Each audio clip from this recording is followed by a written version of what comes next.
উদাহরণ দেয়, সেগুলো আজিজুল সাহেব রহমতুল্লাহ আলাইহি এই হাদিস পড়ানোর সময় আমাদেরকে উদাহরণটা বুঝেছে যে মনে কর তুই সারা বছর বিয়ার পড়তে 10 বছর তোর সংসারের বয়স, 10 বছরের ভিতরে কোনোদিন তুই ফসা মাছ কিনছস না, সবসময় ভালো মাছটাই বাজারতে দেখে আনছস, কোনোদিন বোয়াল, কোনোদিন ট্যাংরা, কোনোদিন পাঙ্গাস, কোনোদিন গুড়া মাছ তাজা তুজা দেখেই আনছস। একদিন হঠাৎ বাজার থেকে একটা মাছ তুই কিনছস ভালো দেখে, আইতে গাড়ি পাস নাই অথবা কোনো জায়গায় দেরি হয়ে গেছে, বাইক আইতে আইতে নরম হয়ে গেছে, হইতে পারে কি পারে না? এই কথা কর, হইতে পারে কি পারে না? এখন ঘরে আইন না ফসা মাছটা জনুড়ে দিছস, তোর বউ খুললে একটা মশা গন্ধ আইছে আবার নরম হয়ে গেছে। আচ্ছা এখন মা বোনদের করণীয় কি? আলহামদুলিল্লাহ বলে গ্রহণ করা, যদি উপযুক্ত থাকে এটাকে সরবরাহ করবে, যদি উপযুক্ত না থাকে এটাকে ফেলে দিবে, এই তো শেষ। কোনো সমস্যা ছিল? এটা না কইরা এটা রাখছে, রাখিয়া এই নির্বংশর করে কোনোদিন বালা জিনিস খায় দেখলাম না। কি কয় কথা কয় না? এই নির্বংশর করে কোনোদিন বালা জিনিস 10 বছর যে বেটা তোমার চিকিৎসা করলো, ওষুধ পাতি দিল, বরণ করলো, পোষণ করলো, দেখলো, পাললো, সুখ দিল, শান্তি দিল, আদর দিল, সুহাগ দিল, মায়া দিল, মমতা দিল, এত মায়ার বন্ধনে 10 বছর আবদ্ধ করে রাখলো, এত বালা খাওয়াইলো, সুখে দুঃখে হাসি খুশি, দিনে রাইতে শীতে গরমে সব এক। কেন তোমরা এই 10 বছর পরে একদিন একটু মন্দ জিনিস ঘরে চলে আসছে বেখেয়ালিতে, অথবা পায় নাই বা সাধ্যে ছুটে নাই, যেটা আনছে এটাকে আলহামদুলিল্লাহ বলে গ্রহণ না করে তুমি বেটারে নির্বংশ করে হালাইলা। পুরা 10 বছরের আমলের জিন্দিগি এক কথাই বরবাদ। নাউজুবিল্লাহ বলেন। তাদের বিরুদ্ধে করেছে দেখতে খুশি আপনারা? শেষ কথা হলো তারা চাঁদ। তারা কি বলছিলাম? আমি কি সূর্যের আলো দিয়েই চাঁদ চলে। আমি যদি ফসলটা আনি এই বেডি কি বালাটা বাইরে রাখতে লইব? এই বেডির কথাটা ভুল, কিন্তু আমি যে ফসল আনছি এটা অস্বীকার করার তো সুযোগ নাই। বালাটা আনলে কি কথা কই 10 বছর তো কইলো না,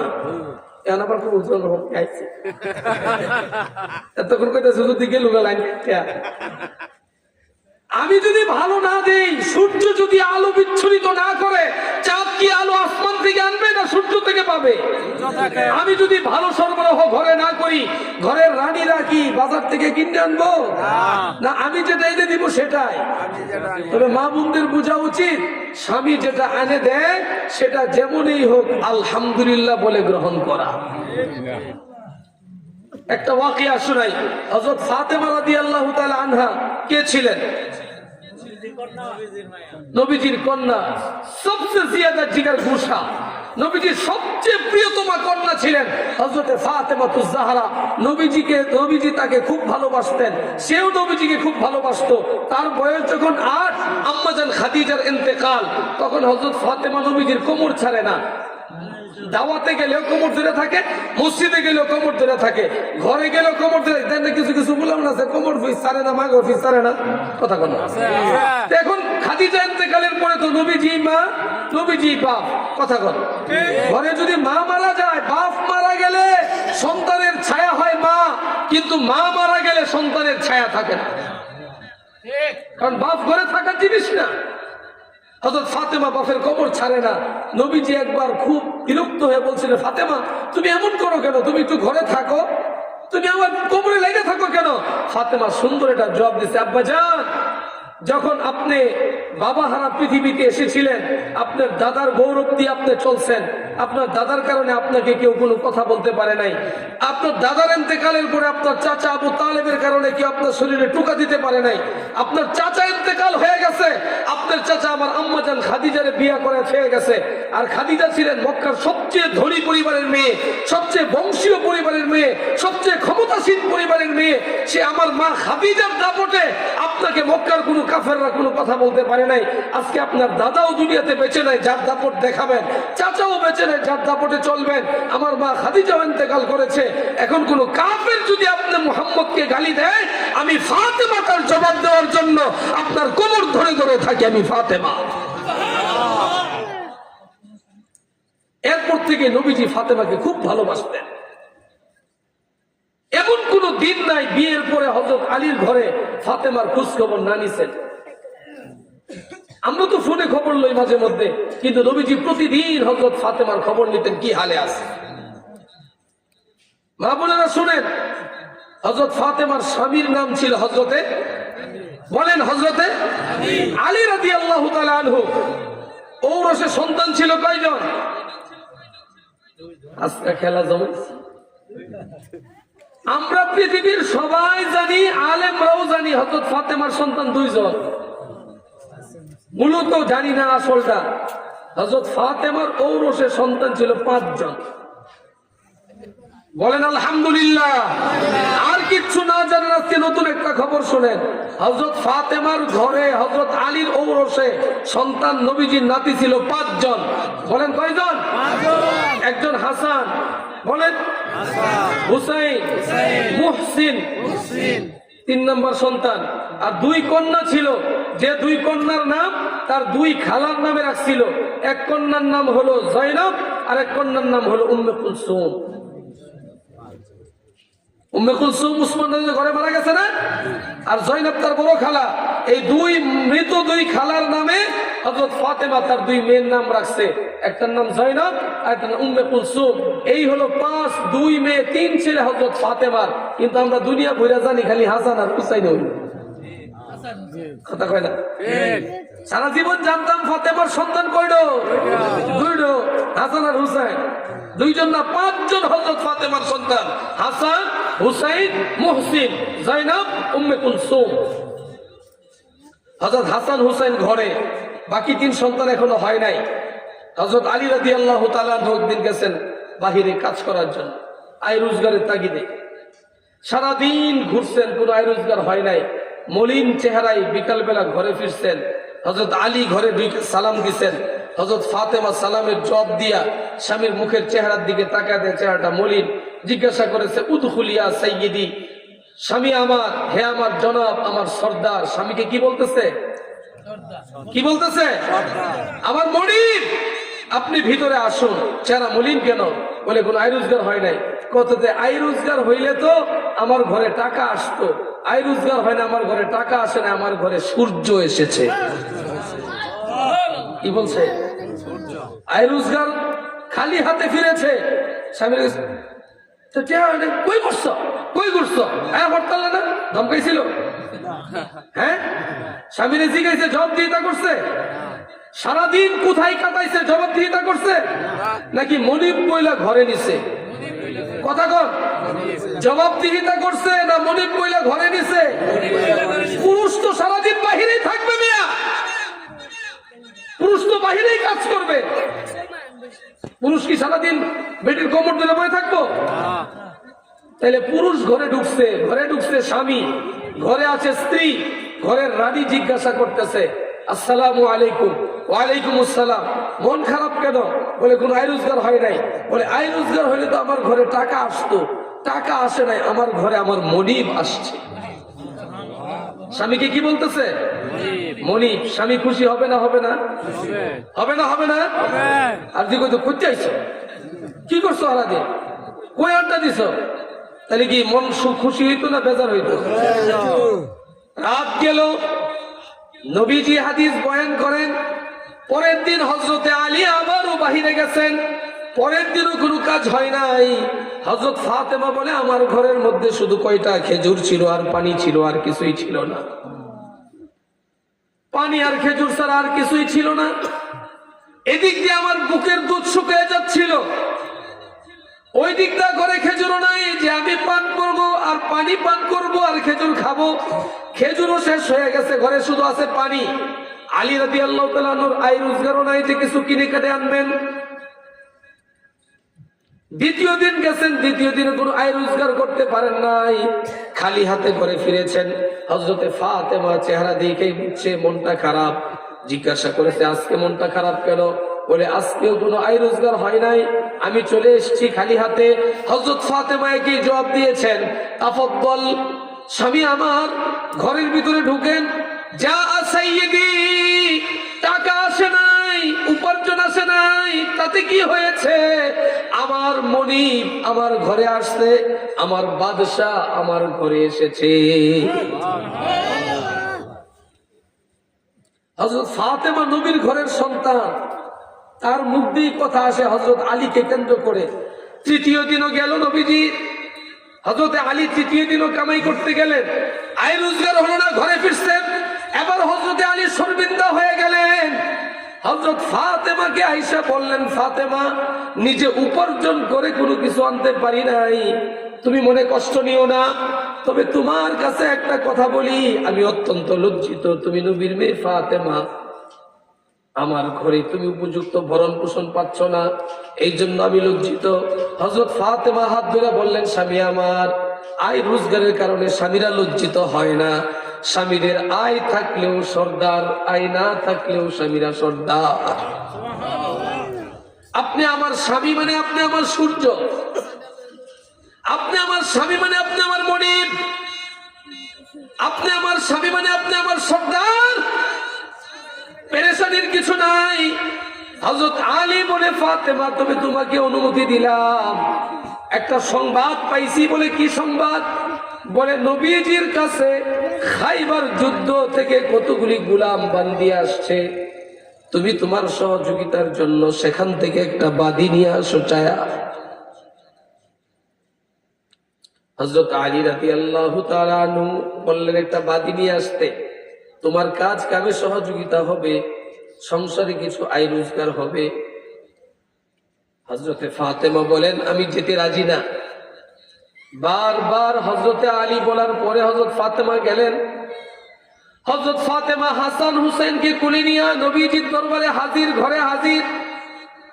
সরকারে দু আলম নবীজি ফাতেমার চেহারা হযরতে হাসান আর হুসাইনের চেহারা দেখেই বুঝে ফেলেছেন চেহারা মলিন।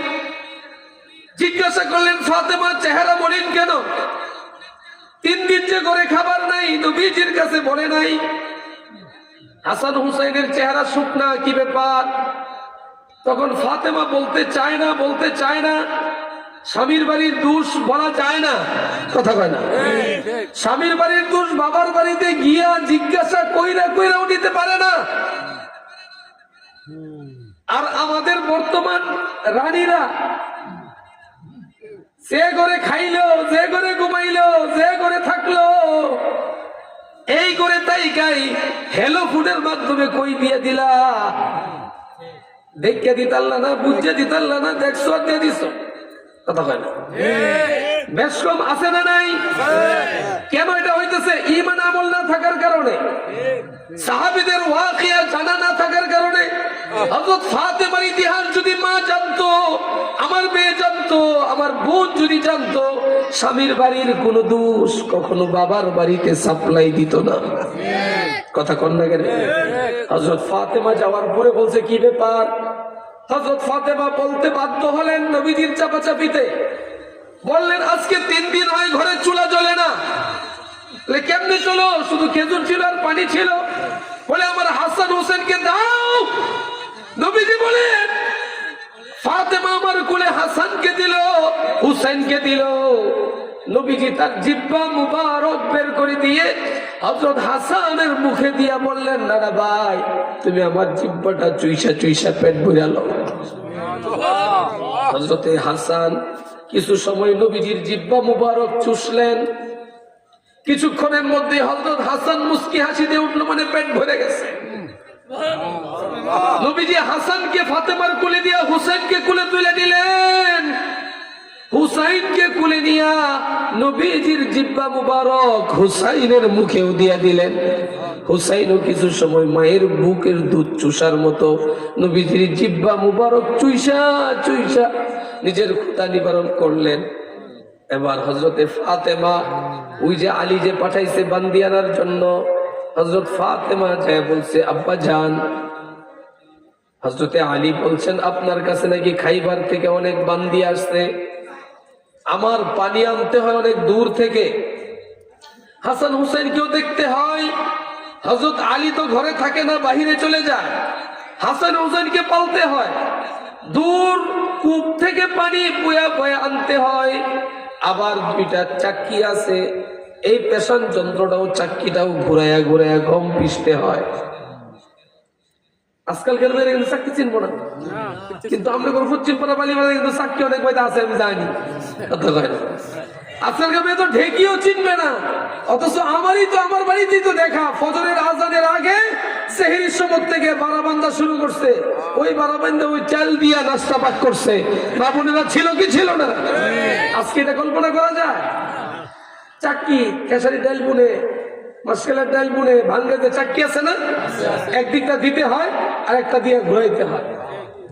এই চাক্কিটা হযরত ফাতেমা নিজেই ঘুরাইতেন, এক হাতে ডাউন দিতেন আর এক হাতে ঘম দিতেন, চাপতেন, এক হাতে জব দিতেন আর এক হাতে চাপতেন। চাপার পরে যে এই যে সুবা সহ থাকতো, সাবা সহ থাকতো, হযরত ফাতেমা বলেন লাইসালি বিন সাফা, আমার ঘরে চালনিও ছিল না, চালনি যাতে আমি চালবো, এরপরে আটা বানাবো, এরপরে রুটি বেচবো, চালনিও ছিল না বলে কেমনে চালতেন? দুই হাতের মধ্যে এমনি ঘষা ফু দিয়ে আমরা চাইলা সেই আটা দিয়া ছাতু দিয়া রুটি বানায় বাচ্চাদেরকে খাওয়াইতাম, স্বামীকে খাওয়াইতাম, নিজেরাও ঘর চালাইতাম। এইগুলা করতে গিয়ে হযরত ফাতেমার হাতে দাগ পড়ে গিয়েছিল, আর কূপ থেকে পানি কাখে করে আনতে গিয়া কাখের মধ্যে দাগ পড়ে গেছিল। হযরত ফাতেমার হাত দেখে নবীজি বুঝতে পারছে ফাতেমার কষ্ট হয়, কবরের দাগ দেখে বুঝছে ফাতেমার কষ্ট হচ্ছে। ফাতেমা বাতি চাচ্ছ, ঠিক আছে তুমি যাও, আমি রাত্রে আসবো, দিয়ে দেয় নাই। কি করে রে? আজকারা দেয় নাই মেয়েরে বাপের বাড়ির থেকে। হ্যাঁ, আমার বাড়িতে জীবনে আমার মায়ের বিয়ার একদিন পর্যন্ত তুলে খাওয়াইছি, বিয়ার খাউন দাও মায়ের বয়ে তুলে খাওয়াই না। এখন কামলারে বাইক করে খাওয়ান লাগবো, কে তো ঠেয়া পড়ছে কেমন মেয়ে বাপের বাড়িতে আজকারা দিছে। হ্যাঁ, সাংসারিক জীবনে মেয়েরা অর্ধেক নষ্ট হয় বাবার বাড়ির আশকারার কারণে। কথা বলে এজন্য বাবারা হুঁশিয়ার, নবীজির থেকে বাবারা সাবধান হন, শিক্ষা নেন। নবীজি বলে ফাতেমা যাও, কষ্টের কথা তো বলেই ফেলছে। নবীজি গেছেন, যায় হযরত আলী ফাতেমা রাত গভীর হয়ে গেছে, শুয়ে গেছেন। নবীজি বলেন আমি যাই দুইজনের মাঝখানে বসলাম, হযরত ফাতেমার শরীর আমার গায়ে লাগলো, ফাতেমার শরীরে শীতলতা আমি অনুভব করলাম। হযরত আলীও বসা। নবীজি বলছেন তোমার ঘরে কিছুটা দুনিয়ার অভাব অনটন আছে। কি আছে? কিছুটা কি আছে? ভরণ পোষণের খাবার দাবারের অভাব অনটন আছে, কিন্তু ফাতেমা একটা বাদি দিলে তোমার সংসারে কাজের উপকার হবে, কিন্তু সাংসারিক কাজ নিজের হাতে করার যে সওয়াব, এটা থেকে বঞ্চিত হইবা এক। তবে আমি বাদি দিয়ে তোমার সংসারের উপকার না কইরা এমন একটা কথা কি বলে দিব যেটা করলে তোমার দুনিয়ার অভাবও দূর হবে, পরকালের অভাবও দূর হবে। নবীজিকে হযরত ফাতেমা বলেন আব্বাজান তাহলে আমাকে সেই আমলের কথা বলেন, দুল্লানি আলা আমালিন, আমাকে সেই আমলের কথাটাই বলেন। তখন নবীজি বলছেন সাব্বিহিল্লাহ সালাসান ওয়া সালাসিনা মাররা ওয়াহমাদিল্লাহ সালাসান ওয়া সালাসিনা মাররা ওয়া কাব্বিরিল্লাহ সালাসান ওয়া সালাসিনা মাররা। প্রতিদিন রাত্রে বেলা যখন শুইতে যাও তুমি 33 বার বলবা সুবহানাল্লাহ, 33 বার বলবা আলহামদুলিল্লাহ, 34 বার বলবা আল্লাহু আকবার। 33 বার কি বলেন না? 33 বার কি? 33 বার আল্লাহু আকবার, 34 বার আল্লাহু আকবার, 33 বার আলহামদুলিল্লাহ, 33 বার সুবহানাল্লাহ, 33 বার আলহামদুলিল্লাহ, 34 বার আল্লাহু আকবার। নবীজি শিখাইয়া দিয়েছেন হযরত ফাতেমাকে যে তাসবিহ, এই জন্যই এই তাসবিহটাকে বলা হয় তাসবিহে ফাতেমি। কি বলা হয়? নবীজি বলেছেন ফাতেমা প্রতিদিন রাতের বেলা ঘুমানোর আগে যদি তুমি এই তাসবিহে ফাতেমি আদায় কইরা যদি ঘুমাইতে পারো, তাহলে আল্লাহ পাক তোমার ঘরের অভাবও দূর করবেন, আখিরাতের অভাবও দূর করবেন। তাহলে অভাব দূর করা হইলো আমলের মধ্যে, আখিরাত তৈরি হইলো আমলের মধ্যে।